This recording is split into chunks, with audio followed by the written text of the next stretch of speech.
Es la mañana en el continente americano. Cuando atardece en Europa y cae la noche en Asia. Así despierta el continente americano y transcurre el día y la noche en el resto del mundo. La mañana.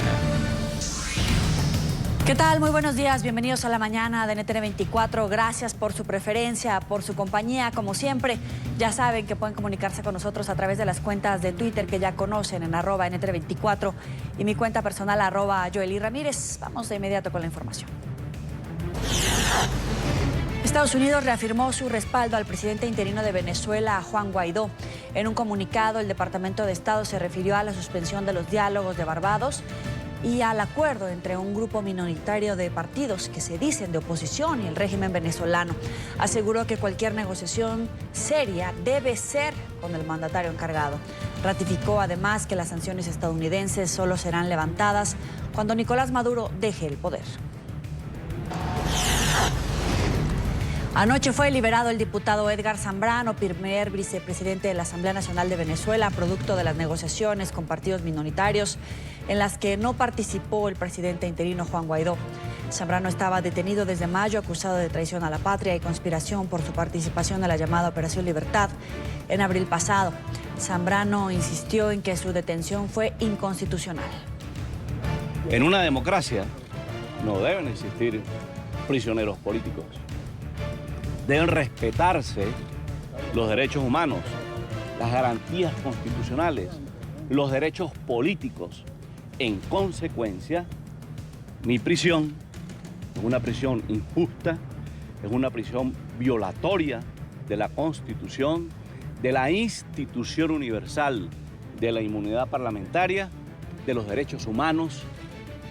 En consecuencia, al recuperar la libertad, tengo que agradecer, en primer lugar, a mi familia, que tuvo una dura prueba al tenerme 134 días privado de mi libertad. Al Parlamento Nacional, la Asamblea Nacional, el cuerpo del cual formo parte, legítimamente electo por la circunscripción electoral del Estado Lara. Ecuador más cerca de su salida definitiva de la Unión de Naciones Suramericanas, UNASUR. La Asamblea Nacional votó para aprobar el procedimiento para retirarse del tratado constitutivo del organismo regional. La moción fue aprobada con 79 votos, tuvo 36 en contra y 4 abstenciones. En marzo, el presidente Lenín Moreno anunció su intención de abandonar el bloque regional al considerar que ya no existían las condiciones para trabajar por la integración sudamericana. El mandatario además pidió la devolución de la sede del organismo, ubicada a las afueras de Quito y en la que se alberga la Secretaría General. La construcción del edificio costó cerca de $43 millones, donados por el gobierno de Rafael Correa. UNASUR, creada en 2008 por los 12 países sudamericanos, quedó reducida, escuchen, a Bolivia, Guyana, Surinam, Uruguay y Venezuela.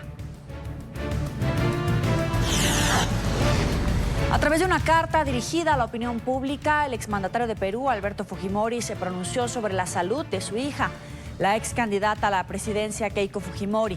La política de 44 años permanece internada en una clínica de Lima desde el sábado pasado por problemas cardíacos.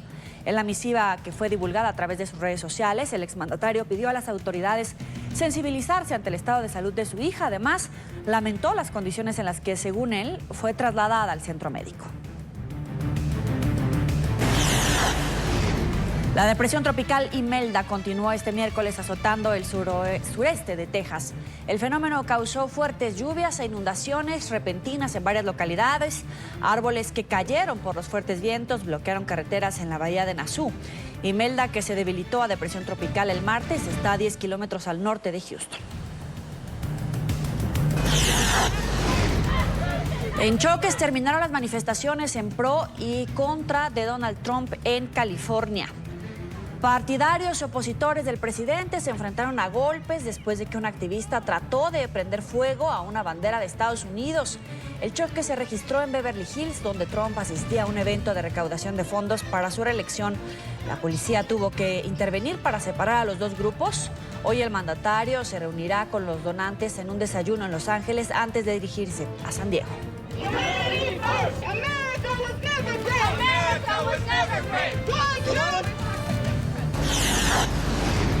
Al menos 3 personas resultaron heridas después de que un automóvil se estrelló contra el vestíbulo de una propiedad de Donald Trump en New Rochelle, en Nueva York. Los heridos son el conductor del vehículo y 2 personas que se encontraban en la entrada de la Trump Plaza. Las autoridades investigan la causa del incidente que ocurrió alrededor de las 8:40 de la noche, tiempo local. Las indagaciones preliminares indican que no se trató de un acto intencional.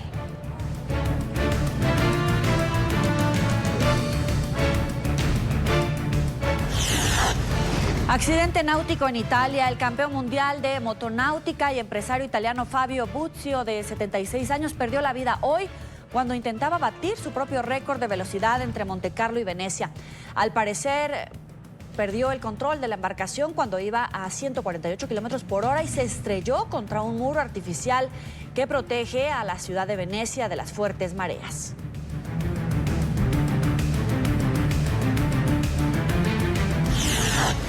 Dos días después de la reunión con el primer ministro del Reino Unido, el presidente de la Comisión Europea, Jean-Claude Juncker, aseguró que el riesgo de no llegar a un acuerdo sobre el Brexit es un escenario muy probable. Los legisladores en la Cámara de Estrasburgo a favor del proceso de retirada aplaudieron después de que Juncker señalara que el gobierno británico está dispuesto a retirar al Reino Unido del bloque comunitario con o sin acuerdo el próximo 31 de octubre. Los líderes de la Unión Europea debatirán sobre la concesión de una nueva prórroga de salida a Londres en una cumbre de 2 días que se celebrará en Bruselas el próximo 17 de octubre. No le sorprenderá saber que el primer ministro nos ha dicho que el Reino Unido todavía quiere un acuerdo, pero también que en cualquier caso el Reino Unido abandonará la Unión Europea el 31 de octubre con o sin acuerdo. No hay nada nuevo en este momento. Esto significa que el riesgo de un no acuerdo sigue siendo muy real. Frustración y descontento entre los ciudadanos en España tras el anuncio del presidente del gobierno en funciones, Pedro Sánchez, de nuevas elecciones, las segundas en lo corrido de 2019. Los comicios se llevarán a cabo el 10 de noviembre después de que el rey Felipe VI cerrara una nueva ronda de consultas políticas y constatara que no hay un candidato que pueda tener suficiente apoyo parlamentario para alcanzar la jefatura del gobierno. Los ciudadanos aseguran que los comicios representan un gran gasto para el Estado. Pues que no me gusta lo que está pasando. No me gusta porque es que lo que se van a ganar otra vez en selecciones tendría que ser para hospitales, para los colegios, y no que se gastan otro montón de dinero. ¿Para qué? Por el pueblo no miran por sus sillones. Está claro, y por sus sueldos.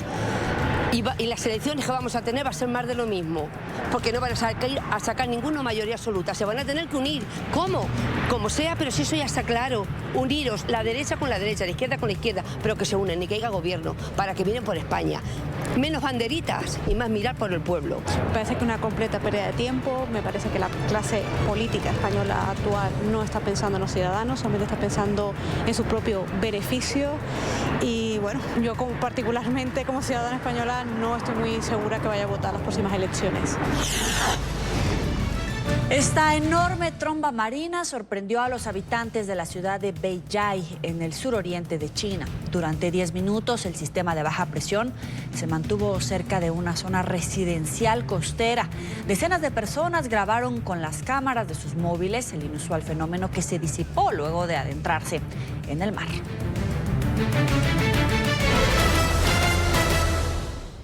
Preocupación mundial por el uso de cigarrillos electrónicos. Estados Unidos reportó una 7ª muerte relacionada con el uso de estos dispositivos. A través de un comunicado, representantes de salud pública del condado de Tulare, en California, informaron que un joven falleció por una lesión pulmonar grave producida por el vapeo. Se trataría del segundo fallecimiento que se registra en ese estado.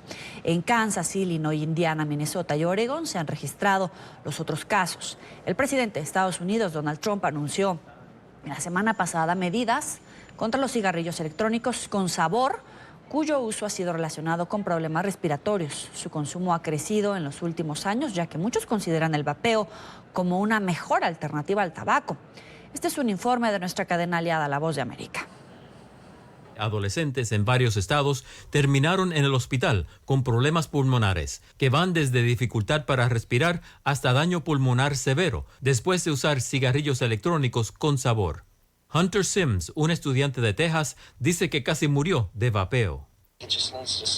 Esto tiene que cesar. Creo que la Administración Federal de Drogas y Alimentos debe tomar medidas enérgicas antes de que esto empeore. A medida que más y más niños se enferman, los padres expresan cada vez más sus demandas de una acción por parte del gobierno federal. Necesitamos exigir una prohibición de todos los productos con sabor, porque eso es lo que atrae a los niños. Trump anunció el miércoles que la administración se está moviendo para prohibir los sabores de vapeo, incluso si perjudica las ventas. El vapeo se ha convertido en un negocio muy grande, según tengo entendido, como un negocio gigante en un periodo de tiempo muy corto, pero no podemos permitir que las personas se enfermen y no podemos permitir que nuestra juventud se vea tan afectada. El secretario de Salud, Alex Azar, dijo que unos 8 millones de adultos y unos 5 millones de niños en Estados Unidos usan cigarrillos electrónicos. Los expertos están pidiendo más educación sobre los peligros del vapeo y los esfuerzos concertados para disuadir a los menores de comenzar el hábito en primer lugar. El éxito del cigarrillo electrónico es impresionante. Desde 2009 su consumo se duplicó cada año y en Europa, por ejemplo, tiene 7 millones de usuarios. El cigarrillo electrónico se convirtió para muchos fumadores en un sustituto menos caro del cigarrillo tradicional, como un medio para dejar de fumar. Un diodo en una de sus extremidades simula la combustión y del otro lado el fumador aspira el vapor. Cuando el usuario inhala a través del aparato, se activa un nebulizador que inyecta una solución en el cartucho de la boquilla. El líquido contiene solventes, saborizantes y puede contener o no nicotina. El aparato funciona con batería recargable y un microprocesador controla el encendido de la luz en la punta del aparato. Las diferentes marcas le aportaron un aspecto lúdico, proponiendo una gama de aromas como chocolate, café, cereza o hasta cola, pero los efectos nocivos aún no han sido totalmente estudiados. Los solventes utilizados en los cartuchos podrían presentar riesgos y la nicotina nociva en sí misma podría inducir una dependencia al cigarrillo electrónico.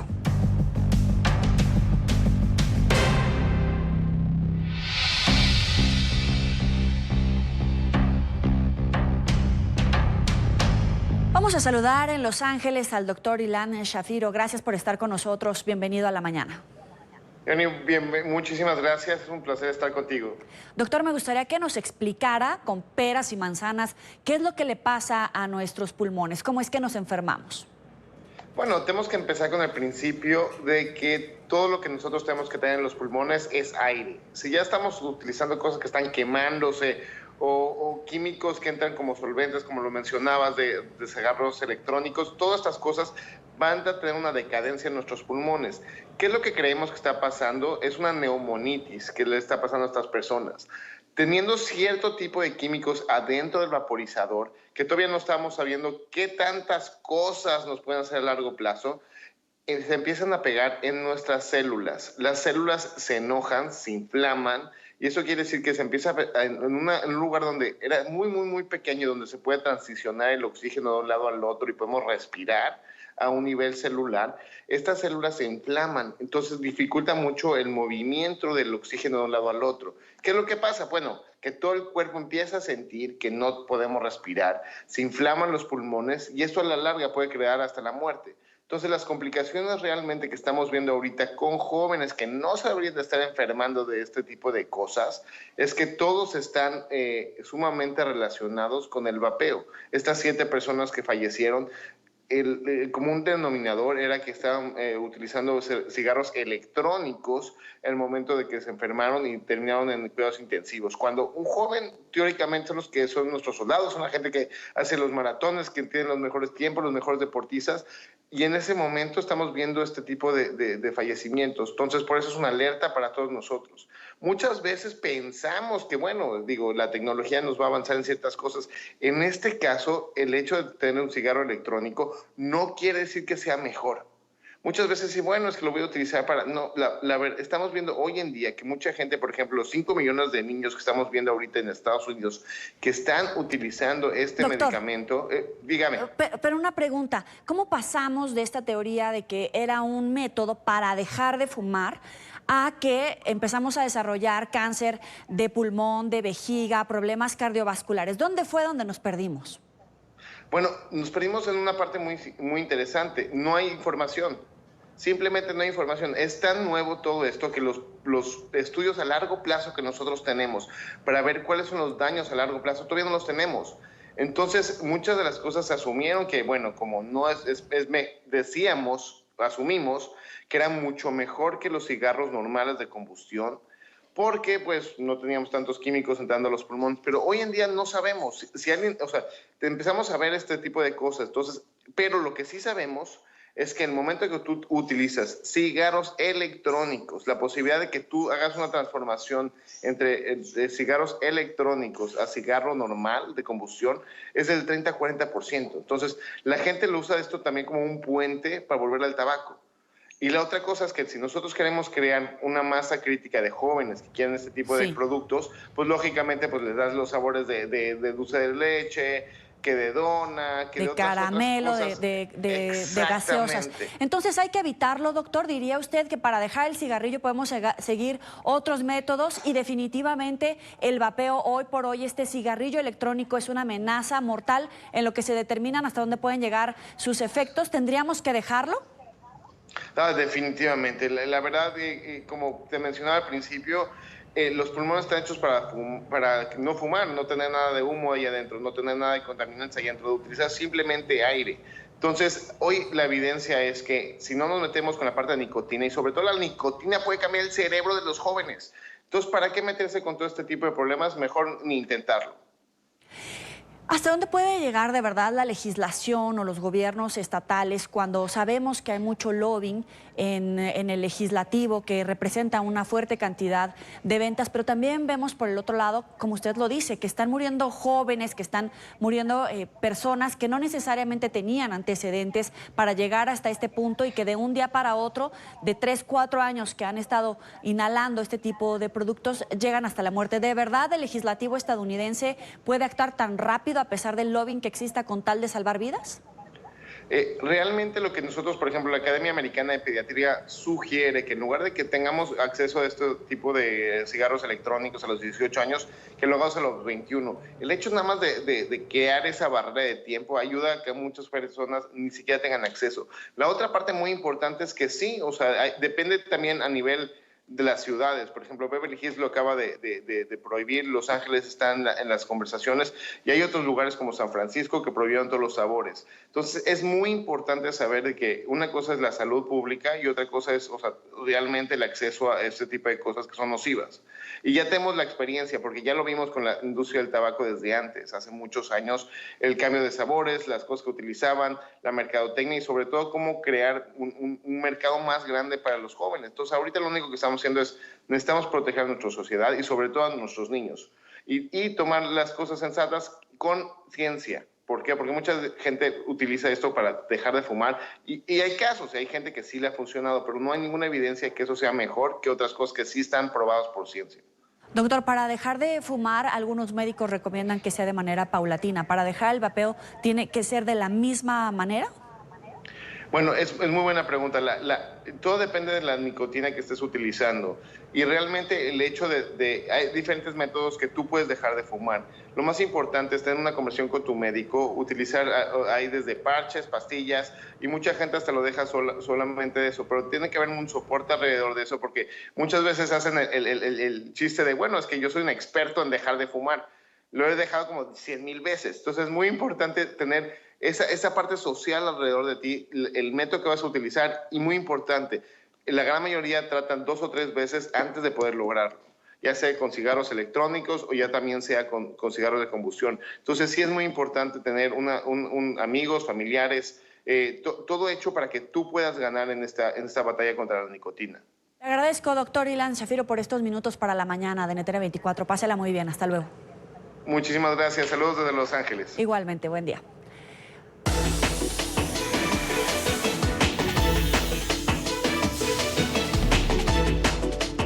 Comienza un nuevo periodo de sesiones de la Asamblea General de la ONU. La estrategia de mitigación del calentamiento de nuestro planeta, las tensiones en Oriente Medio y la crisis en Venezuela se perfilan provisionalmente como los temas que van a centrar la atención de esta cita. Alejandro Rincón, como siempre, súper enterado en Nueva York, tiene toda la información. Vamos contigo.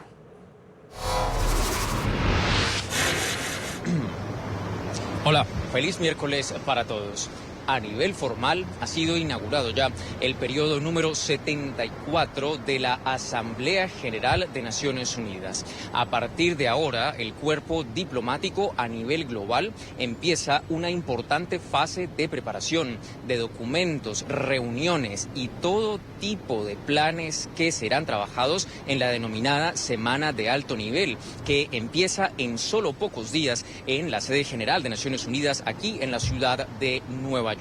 En anticipación a esta importante cita en donde jefes de gobierno y de Estado de todo el mundo entregarán sus perspectivas sobre cómo avanzar en los temas considerados esenciales para la comunidad internacional, el secretario general de Naciones Unidas pues ha entregado ya declaraciones sobre lo que él considera deben ser los temas esenciales de trabajo para este periodo número 74 de sesiones. Asuntos como, por ejemplo, las estrategias de mitigación del calentamiento de nuestro planeta, también la lucha contra el terrorismo y asuntos regionales en particular para el continente americano, como la crisis en Venezuela, se perfilan desde ahora entonces como los temas que van a acaparar la mayor parte de la atención de los encuentros que van a tener lugar aquí entre los líderes del mundo en la Gran Manzana.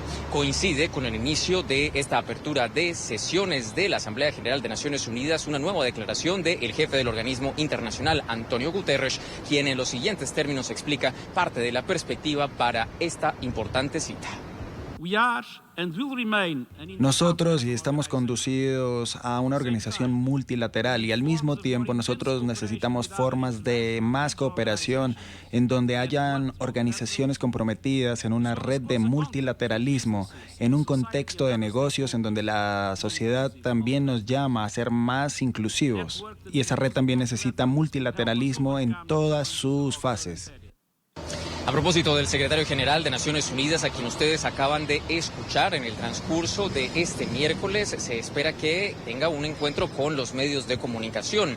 Allí estará disponible para responder preguntas sobre los temas precisos que espera avanzar en esta Asamblea General. Hay ciertos asuntos que generan ahora mucha preocupación en la comunidad internacional, entre ellos, por ejemplo, la tensión en Oriente Medio entre Irán y otros poderes del mundo, luego de los ataques en Arabia Saudita del pasado fin de semana. Por supuesto, de nuevo, como se los mencionaba ahora, la crisis en América Latina y en todo el continente americano por la situación en Venezuela también puede ser uno de los temas claves, dado que se prevé que para la semana de alto nivel haya importantes reuniones de los cancilleres del Grupo de Lima y de otros aliados que buscan lograr un cambio de régimen en territorio venezolano. Allí, pues, por supuesto, estarán entregándose entonces pues las previsiones para la próxima Asamblea General en un evento que pues será liderado por el jefe de Naciones Unidas. Es todo lo que tenemos para ustedes por ahora. Continúen con más en el Centro Internacional de Noticias. Gracias, Alejandro. Buen día. Vamos a Miami con una historia que no va a creer. Un ex empleado de una tienda de autos de lujos logró realizar una millonaria estafa a clientes del almacén. El hombre creó un sistema para promocionar y vender vehículos que no existían.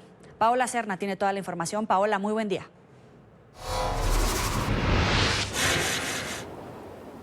Hola, ¿qué tal? Muy buenos días. Pues bien, este hombre, Chiraz Zucrali, de 45 años, tenía este negocio paralelo. Él trabajaba como gerente de mercadeo de una empresa de autos deportivos Porsche, es ubicada en la ciudad de Pompano Beach. Sin embargo, en el 2014 decidió crear una empresa paralela y una cuenta también por medio de la cual cobraba la venta de carros que aún no existían, particularmente del modelo 911 Carrera de la compañía Porsche. Clientes de todas partes del mundo depositaban directamente en esta compañía, con la cual logró robar alrededor de $3 millones.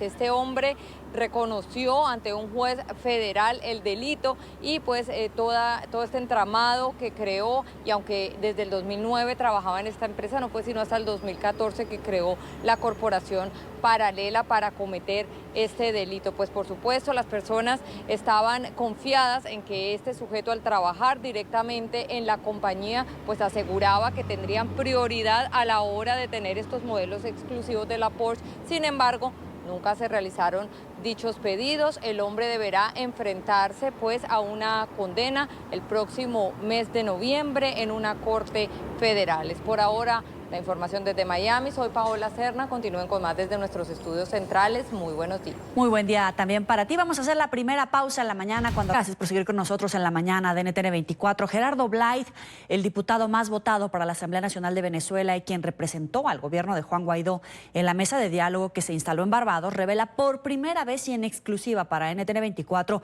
cómo fueron las fallidas conversaciones con el régimen de Nicolás Maduro. Aseguró que durante estas negociaciones Guaidó ofreció desprenderse de su posición como presidente interino a cambio de que Nicolás Maduro saliera del poder. Según Blythe, Maduro nunca jugó limpio y lo único que le preocupaba era levantar las sanciones internacionales.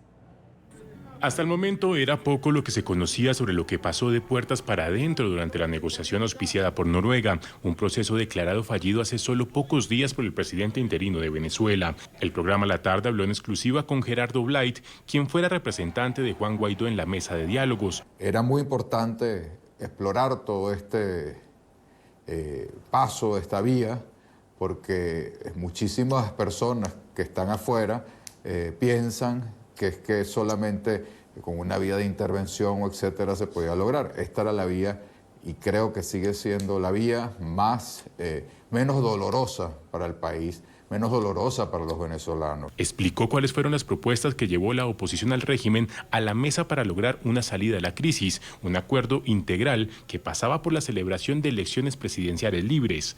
Incluso reveló que el gobierno interino había cedido en algunos puntos con tal de conseguir lograr una transición pacífica.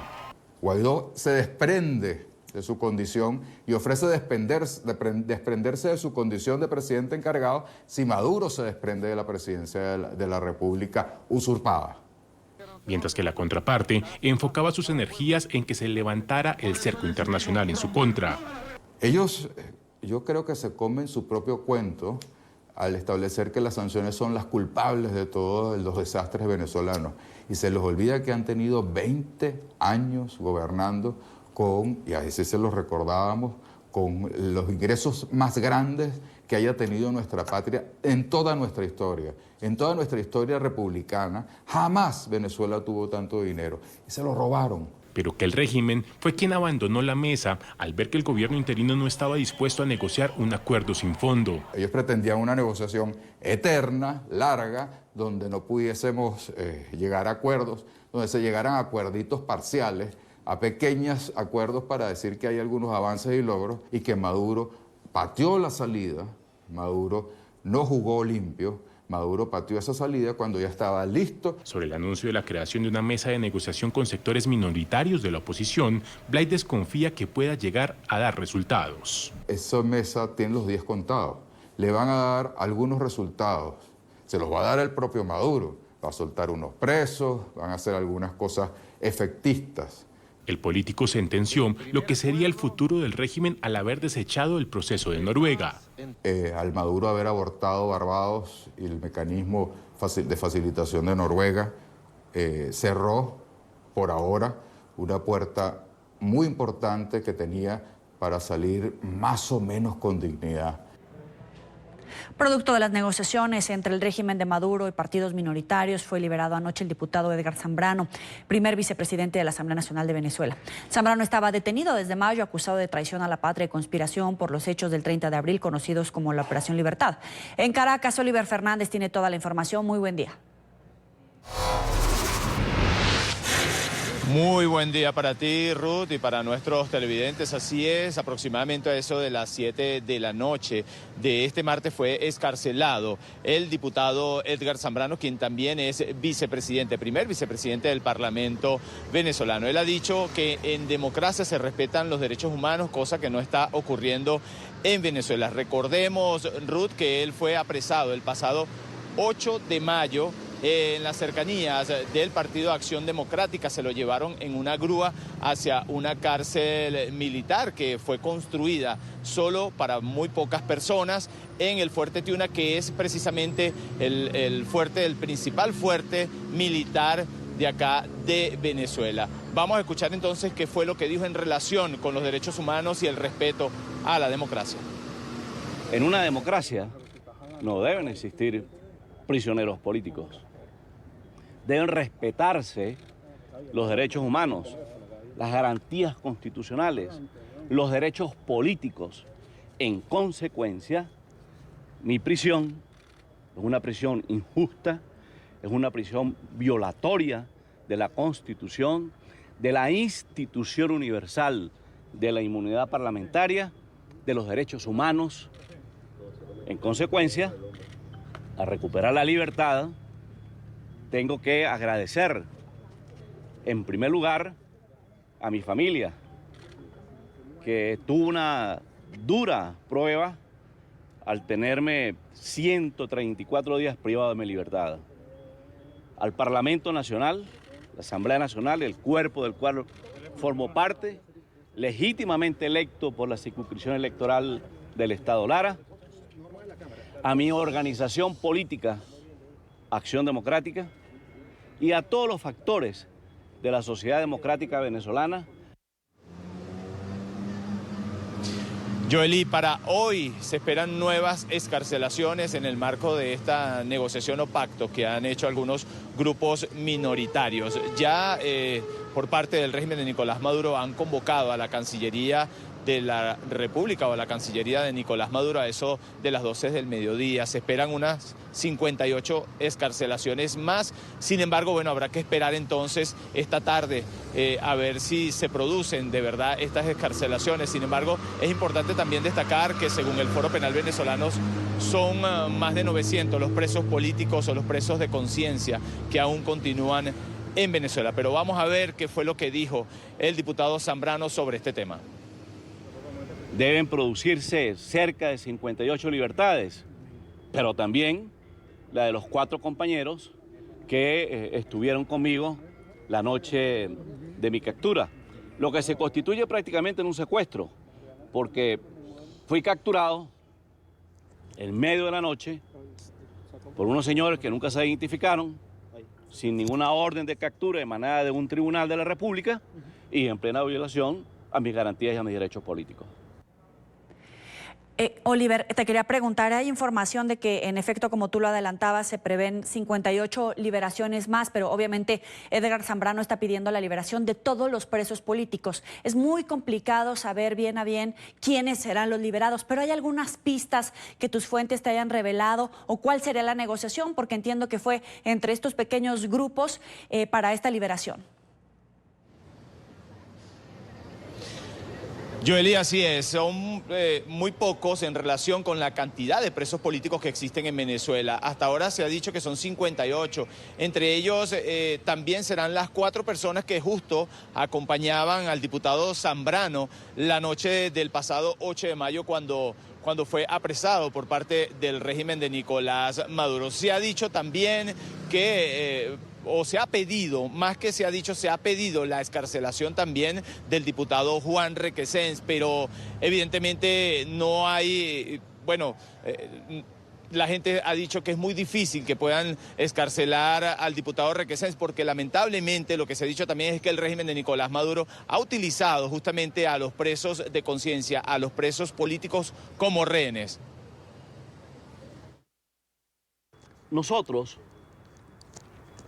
estuvimos aislados durante cerca de 70 días. Empezamos a caminar luego de iniciar una huelga de hambre durante más de 10 días en compañía del mayor general Miguel Rodríguez Torres. Joely, por otra parte, para hoy se tiene previsto que la presidenta de la Comisión de Política Interior de la Asamblea Nacional ofrezca declaraciones sobre este pequeño grupo que justamente ha pactado con el régimen de Nicolás Maduro. Esto será aproximadamente a eso de las 10 de la mañana, hora de Venezuela, dentro de pocos minutos. Y hasta ahora nos encontramos justamente en el Hospital JM de Los Ríos, donde una vez más los médicos y las enfermeras están protestando en esta oportunidad por sus sueldos y salarios. Han denunciado que 40% de los médicos que trabajan en este centro asistencial se han tenido que ir porque la hiperinflación pues los ha obligado a marcharse del país buscando un mejor futuro. Así también ha ocurrido con las enfermeras. Es la información que nosotros podemos aportar a esta hora desde la capital venezolana. Joely, volvemos contigo a la mañana de NTN 24.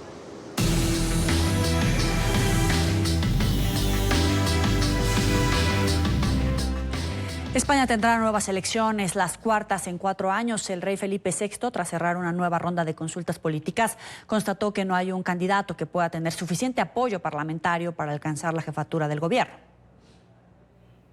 Lo he intentado por todos los medios, pero nos lo han hecho imposible. De esta manera, el presidente en funciones del gobierno español, Pedro Sánchez, culpó a la oposición de supuestamente bloquear la formación de gobierno. He procurado conformar un gobierno para España. Y digo un gobierno, no cualquier gobierno, sino el que, a mi juicio, necesita España ante los desafíos que tenemos por delante. La tensa situación que se ha vivido por meses en el país llevó al rey Felipe VI, después de 7 horas de consultas, a desistir de encargar la formación de gobierno a ningún candidato y encamina al país a una posible repetición electoral en noviembre. En ese sentido y de acuerdo con lo expuesto el pasado 12 de septiembre en la convocatoria de estas consultas, Su Majestad el Rey ha comunicado a la señora Presidenta del Congreso, doña Meritxell Batet Lamaña, que no formula una propuesta de candidato a la presidencia del gobierno, todo ello a los efectos de lo previsto en el artículo 99 de la Constitución. Ante ese escenario, Sánchez afirmó que los ciudadanos hablaron claro en las pasadas elecciones del 28 de abril y del 26 de mayo, pero en los próximos comicios deberán expresar con mayor claridad su elección para lograr un gobierno sólido. Pero desgraciadamente 2 fuerzas políticas conservadoras y una fuerza política de izquierdas han preferido bloquear la formación del gobierno que las urnas reclamaron. Les pediremos a los españoles que lo digan aún más claro el próximo 10 de noviembre. Los líderes conservadores y de izquierda se defendieron de las acusaciones del presidente en funciones y afirmaron que él fue quien no aceptó una coalición para dar fin a la inestabilidad política. El PSOE vota en contra de nuestra iniciativa para impedir los indultos a políticos separatistas. Por eso Sánchez no ha querido firmar nuestras condiciones para dar una solución de Estado al bloqueo. Ha sacado a su partido del constitucionalismo. Él es el problema. Pedro Sánchez tenía el mandato de formar gobierno, no quiso. La arrogancia y el desprecio de las reglas básicas de una democracia parlamentaria se han impuesto sobre la sensatez. Seguiremos trabajando para que la política sirva para defender los derechos de la gente. Estas serán las cuartas elecciones en 4 años y hasta ahora, en 42 años de democracia, solo se había producido una interrupción de mandato con Mariano Rajoy, quien renunció a someterse al debate de investidura en junio de 2018.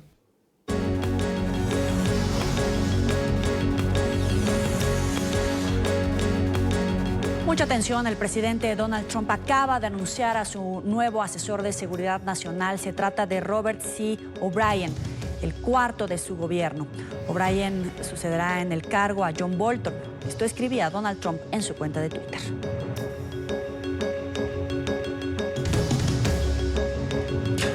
Estoy complacido en anunciar que será Robert C. O'Brien el que servirá para atender los asuntos internacionales del Departamento de Estado como el nuevo asesor de seguridad nacional. He trabajado mucho tiempo con Robert. Él va a hacer un excelente trabajo.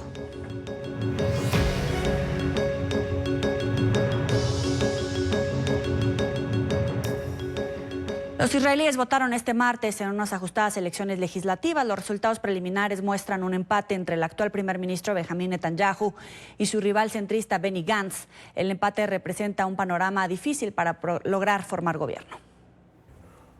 Los resultados de las elecciones legislativas en Israel se anuncian ajustados y apuntan hacia difíciles negociaciones para formar gobierno. Según sondeos a boca de urna, el conservador Likud del primer ministro Benjamín Netanyahu obtendría entre 30 y 32 escaños de los 120 del Parlamento, mientras que la alianza centrista Cajol Laván del exgeneral Benny Gantz entre 32 y 34. Israel necesita un gobierno fuerte, un gobierno estable, un gobierno sionista. Desde esta noche empezaremos las negociaciones, actuaremos para formar un gobierno de unidad que expresará la voluntad del pueblo. Lo importante es quién podrá alcanzar con alianzas el número 61 de diputados, umbral de la mayoría en el Parlamento. Los 2 grandes partidos deberán negociar entre ellos o con otros grupos para formar un nuevo gobierno, evitando que se repita la situación de hace unos meses, cuando Netanyahu prefirió disolver el Parlamento y realizar nuevas elecciones, ante la imposibilidad de formar una coalición mayoritaria. mientras que el Partido Nacionalista Israel Beitenu, del exministro Avigdor Lieberman, quien aún no decantó por un bando, podría inclinar la balanza. Según los sondeos, contaría con 8 o 9 escaños. De los más de 6 millones de israelíes convocados a estas elecciones, alrededor de 69,4% acudieron a las urnas, según la tasa de participación oficial de la Comisión Electoral. Avanza la mañana y también avanza la agenda informativa de las Américas. Es noticia a esta hora. Noche de protestas en Ecuador tras la negativa de la Asamblea Nacional de despenalizar el aborto en 4 nuevas causales, incluyendo la violación en cualquier caso. Organizaciones feministas participaron en la manifestación. En Ecuador solo está permitida esta práctica si la madre está en riesgo, si la víctima de abuso es una mujer en condición de discapacidad. Entre tanto, la Asamblea Legislativa ecuatoriana aprobó reformas para regular la producción de cannabis para el uso terapéutico. Permitirá la elaboración, comercialización, distribución, uso y consumo de marihuana para fines medicinales. El actual Código Penal, aprobado en 2014, no permitía el uso del cannabis con estos propósitos y sancionaba con 3 años de cárcel a quien sembrara o cosechara plantas para la producción de estupefacientes con fines de comercialización. Alerta en México, la tormenta tropical Lorena se estacionará frente a los estados de Michoacán y Guerrero, según reportó el Servicio Meteorológico Nacional. El fenómeno provocará lluvias torrenciales, ráfagas de viento mayores a 60 kilómetros por hora y oleaje de 1 a 3 metros de altura. Las autoridades prevén que la tormenta avance por el sureste del país, mientras piden a los ciudadanos atender las recomendaciones para evitar lesionados o víctimas mortales. La Fiscalía de Jalisco en México entregó un nuevo reporte sobre los restos humanos hallados en una fosa clandestina en el municipio de Zapopan. Los forenses lograron establecer los restos de al menos 29 personas en las 119 bolsas desenterradas en una finca. Según la información oficial, 13 cuerpos están completos, de los cuales 4 ya fueron identificados por familiares. La Fiscalía concentra su trabajo en identificar a estas víctimas en el menor tiempo posible. Entre tanto, en la fosa que fue localizada el pasado 3 de septiembre, continúan los operativos con maquinaria pesada para descartar que hayan más bolsas con cuerpos humanos. La Cruz Roja Internacional anunció que incrementará la ayuda humanitaria para Venezuela. El presidente del comité dijo que durante el último año tuvo que cuadriplicar el presupuesto que emplea en la nación sudamericana y que aún es insuficiente para los 4 millones de venezolanos que emigraron a causa de la crisis política y humanitaria. La Cruz Roja hizo un llamado a la comunidad internacional para que done $233 millones que se necesitan para cubrir las necesidades de estos ciudadanos. El organismo trabaja además en aliviar la carencia en el área de salud que padece en territorio venezolano, aportando medicinas e insumos médicos. De nuevo, un corte comercial. Al volver, un automóvil se estrelló contra el vestíbulo de una propiedad de Donald Trump en Nueva York. El secretario de Estado de Estados Unidos viaja a Arabia Saudita en medio de tensiones por el bombardeo a 2 refinerías. La Casa Blanca ha insistido en que el régimen iraní es el principal sospechoso detrás de los ataques. Mike Pompeo discutirá la posible respuesta a este hecho. Jorge Agobián, periodista de nuestra cadena aliada a La Voz de América, con la información. Muy buen día. Muy buen día. Y todo esto ocurre en un escenario que pone el presidente Donald Trump en este momento, en el que acaba de tuitear que ordenó al Departamento del Tesoro de Estados Unidos aumentar sustancialmente las sanciones a Irán en momentos en los que la tensión entre estos dos países continúa por los ataques a las instalaciones petroleras de Arabia Saudita, en momentos también en el que, como mencionabas, el secretario de Estado de Estados Unidos, la máxima autoridad diplomática del Departamento de Estado, viaja a Arabia Saudita a discutir con las autoridades de esa parte del mundo sobre lo que van a ser las acciones de Estados Unidos tras este atentado a las instalaciones petroleras de Arabia Saudita, también luego de que se acordó un mecanismo para proteger la navegación en Medio Oriente, y también en el que Estados Unidos va a presentar, según se ha conocido, las pruebas que tienen de la posible incursión de Irán o la responsabilidad de Irán en este atentado, y al mismo tiempo Arabia Saudita las pruebas que tiene de que las armas que fueron usadas son de construcción iraní. Esto durante una jornada en la que nuevamente Irán ha dicho que no tiene nada que ver con este ataque y ha negado cualquier vínculo con Estados Unidos, asegurando que la presión de Washington es lo que busca, algo que se ha concretado con este anuncio del presidente Donald Trump, que pues impone más sanciones, al parecer, a Irán a partir de este momento, sanciones sustanciales. Y también el presidente Donald Trump anuncia durante esta jornada vía Twitter, recordemos, está en viaje por la costa oeste de Estados Unidos, anuncia el nombramiento de quien será, quien va a tomar el puesto de John Bolton. Se trata de Robert O'Brien, quien actualmente estaba sirviendo al Departamento de Estado como enviado especial del presidente para asuntos de rehenes. Esta es la confirmación que tiene el presidente Donald Trump para este cargo de asesor de seguridad nacional en la Casa Blanca, en momentos en los que a tan solo una semana de la Asamblea General de las Naciones Unidas, el tema de las tensiones entre Irán y Estados Unidos es uno de los que se estará tratando más durante esa semana en la que se reunirán los líderes de todo el mundo. Sí, de hecho quería preguntarte sobre esta designación que hace el presidente Trump. Robert O'Brien, ¿cómo es conocido respecto a su política en temas tan difíciles por tratar entre Bolton y Trump como Venezuela, como Corea del Norte? Estos temas que produjeron divisiones y que el propio presidente Trump ya ha exhibido después de despedir a John Bolton a través de su cuenta de Twitter. Pues se trata de O'Brien, quien ha estado en la administración pública por bastante tiempo. Es conocido como uno de los más fuertes desde el lado republicano, conocido por el presidente Donald Trump. Y como tú lo mencionabas, Bolton abandona o el presidente Donald Trump decidió alejarlo de su cargo debido a las políticas con Corea del Norte y Venezuela. Dijo el presidente que con Venezuela al menos se pasó John Bolton. Lo que estamos por ver es cuál va a ser la posibilidad. Es conocido en la esfera pública aquí en Washington como mano dura con el tema de los rehenes. Recordemos, era el enviado especial de la Casa Blanca para los asuntos de rehenes. Veremos cómo se presentará esto. Recordemos, también tiene que ser confirmado por el Congreso de Estados Unidos. Te agradezco, Jorge Agobián, por esta información. Muchas gracias por estar con nosotros.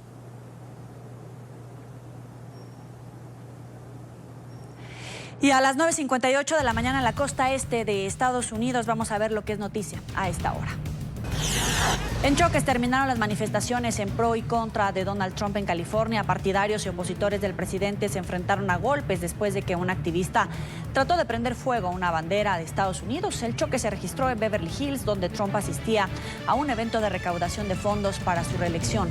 La policía tuvo que intervenir para separar a los dos grupos. Hoy el mandatario se reunirá con los donantes en un desayuno en Los Ángeles antes de dirigirse a San Diego. Al menos 3 personas resultaron heridas después de que un automóvil se estrelló contra el vestíbulo de una propiedad de Donald Trump en New Rochelle, Nueva York. Los heridos son el conductor del vehículo y 2 personas que se encontraban en la entrada del Trump Plaza. Las autoridades investigan la causa del incidente que ocurrió alrededor de las 8:40 de la noche, tiempo local. Las indagaciones preliminares indican que no se trató de un acto intencional.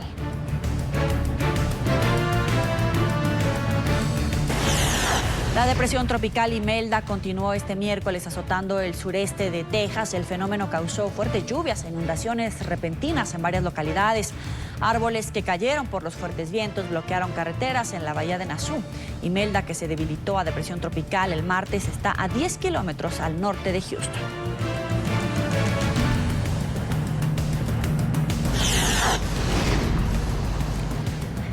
Es noticia. El expresidente Fujimori denuncia los malos tratos a su hija. Es la información más reciente de esta noticia. Vamos a otra información. En Venecia, accidente náutico. El campeón mundial de motonáutica y empresario italiano Fabio Buzzi, de 76 años, perdió la vida hoy cuando intentaba batir su propio récord de velocidad entre Montecarlo y Venecia. Al parecer, Buzzi perdió el control de la embarcación cuando iba a unos 148 kilómetros por hora y se estrelló contra un muro artificial que protege a la ciudad de Venecia de las fuertes mareas. 2 días después de la reunión con el primer ministro del Reino Unido, el presidente de la Comisión Europea, Jean-Claude Juncker, aseguró que el riesgo de no llegar a un acuerdo sobre el Brexit Es un escenario muy probable. Los legisladores en la Cámara de Estrasburgo a favor del proceso de retirada aplaudieron después de que Juncker señalara que el gobierno británico está dispuesto a retirar a Reino Unido del bloque comunitario con o sin acuerdo el próximo 31 de octubre. Los líderes de la Unión Europea debatirán sobre la concesión de una nueva prórroga de salida a Londres en una cumbre de 2 días que se celebrará en Bruselas el próximo 17 de octubre.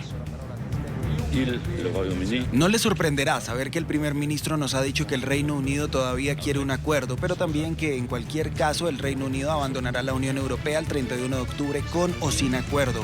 No hay nada nuevo en este momento. Esto significa que el riesgo de un no acuerdo sigue siendo muy real. Tragedia en una escuela primaria en Liberia. Al menos 26 niños y 2 profesores murieron en un incendio en Monrovia, la capital. Las víctimas tienen entre 10 y 20 años de edad. Imágenes difundidas por la prensa internacional muestran a padres angustiados en el lugar de la emergencia a la espera de noticias sobre sus hijos. Las llamas sorprendieron a los menores en el plantel, que funciona también como internado mientras ellos dormían. El presidente de la nación africana lamentó lo ocurrido.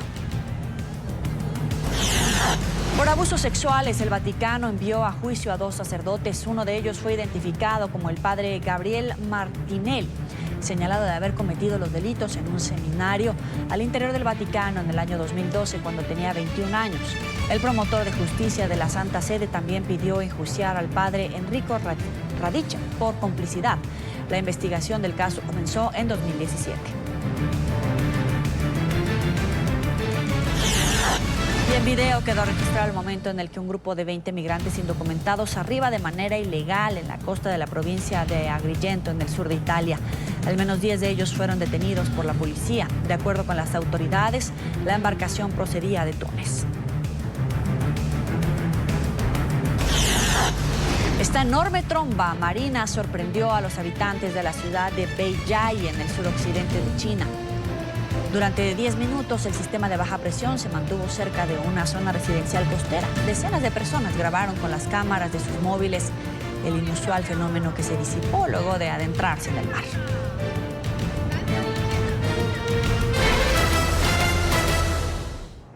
Crisis en el sector educativo en Venezuela. Mientras los profesores protestan para exigir mejores salarios, el régimen de Nicolás Maduro le apuesta al Plan Chamba Juvenil, así se llama. Es un programa para que jóvenes asuman el rol de maestros sin la preparación ni la formación pedagógica y universitaria indispensable para ocupar el cargo. Este lunes, cientos de docentes que reciben un sueldo de menos de $5 al mes salieron a las calles en reclamo de mejores condiciones laborales, pero fueron dispersados con disparos por colectivos armados. Denunciaron que existe una catástrofe en el sector y que el año escolar inició esta semana con 30% de docentes menos y un ausentismo estudiantil de 90%. Entendimiento, respeto. Y no nos han escuchado. ¿Pero en qué consiste esta misión llamada Chamba Juvenil? Ante el éxodo masivo de profesores por la crisis en Venezuela, el régimen de Nicolás Maduro creó un plan de maestros insurgentes.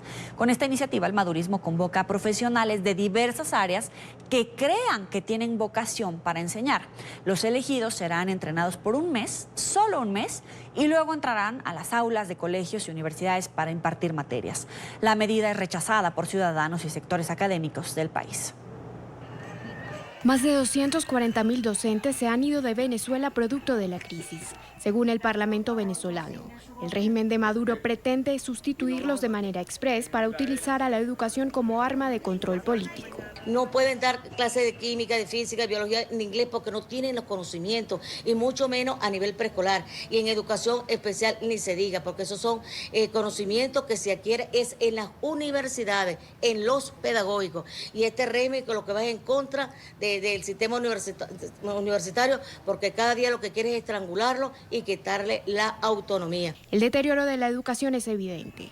Los maestros denuncian que hay un solo beneficiado, el régimen. Indudablemente eso le ha venido como anillo al dedo a este proyecto para a partir de allí empezar a profundizar el proyecto por la vía de incorporar a personas, a ciudadanos que no tienen absolutamente nada que ver con la carrera docente. Y entre el año 2017 y 2018, 500.000 de estudiantes también se marcharon. Los padres y representantes de los niños rechazan cualquier plan que ponga en riesgo la educación de sus hijos. Puede sustituir a los maestros, imposible. ¿Por qué?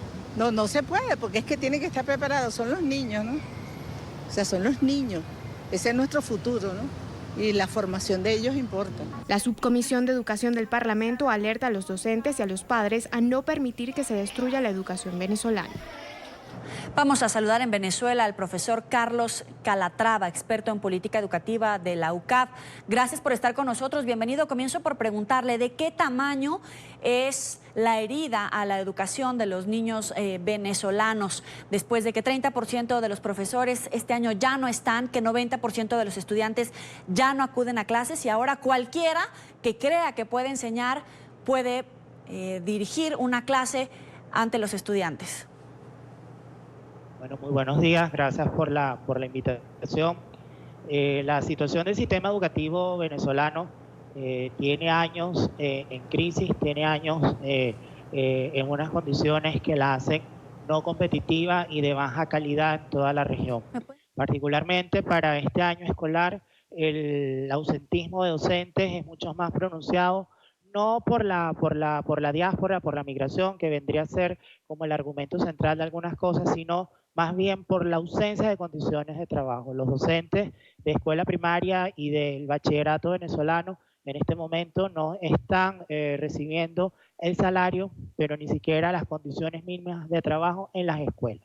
Frente a esta realidad de casi 60.000 docentes venezolanos que han migrado y alrededor de 450.000 que quedan en el país en condiciones sociales, en condiciones laborales de precariedad, el régimen de Nicolás Maduro no dio la solución de la chamba juvenil. La chamba juvenil es un programa que nació al calor de las manifestaciones del año 2017 en plena campaña por la Asamblea Nacional Constituyente. Carlos, pero mi pregunta es cómo van a caer los estudiantes en este índice de competitividad. Cuando se mida la educación de los estudiantes venezolanos, ¿tiene una manera de recuperarse los años perdidos, los meses perdidos cuando no hay profesores y están recibiendo clases de alguien que definitivamente dijo, yo puedo enseñar y nada más?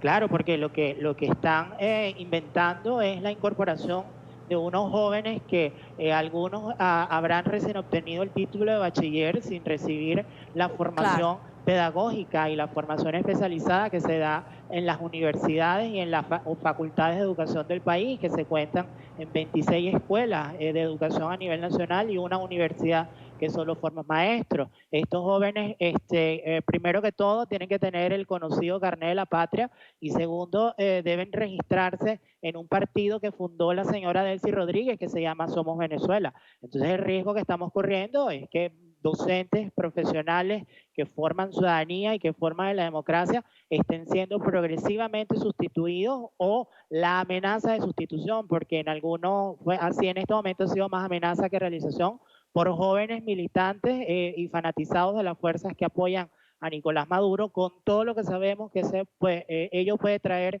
como consecuencia en la formación de la niñez y de la juventud venezolana, pero también en las condiciones de competitividad y en el mejoramiento de la calidad de la educación en Venezuela, no solo en la región de América Latina, sino en el mundo entero. Profesor, estos nuevos maestros o los que están tomando esos lugares, ¿están autorizados a través de estos trabajos a otorgar certificados de estudio? Es decir, un venezolano puede recibir este certificado y es válido y vigente cuando trate de ir, por ejemplo, en esta situación de migración a Colombia o cualquier otro país, entregar ese documento y que este documento tenga validez oficial? Bueno, mira, lo que ocurre, como ocurre en buena parte de América Latina, es que en el caso de Venezuela, el 80% de las escuelas son de administración del Estado a través de la nación o de las provincias o bien de los municipios. Al ser el 80% de las escuelas administradas por el sector público, eso convierte automáticamente al 80% de los docentes del país en funcionarios públicos.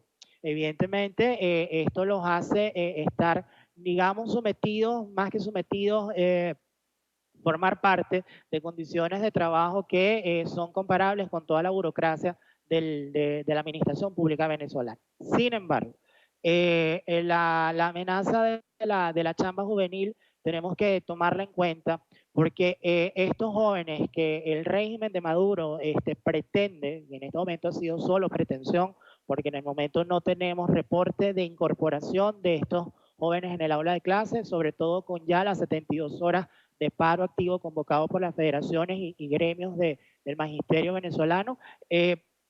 Jóvenes lo que reciben son bonos del carnet de la patria, bonos de hambre, bonos que no resuelven la vida de la gente y que al final del asunto están generando que los más jóvenes, más pobres, eduquen en pobreza y en miseria a los niños venezolanos empobrecidos y famélicos. Le agradezco a Carlos Calatrava, experto en política educativa de la UCAP, por estar con nosotros aquí en la mañana de NTN 24. Muchas gracias a ustedes, muy buenos días. Hasta luego, muy buen día. Vamos a hacer otro corte comercial en la mañana de NTN 24. A todos ustedes, gracias por su sintonía con la mañana de NTN 24.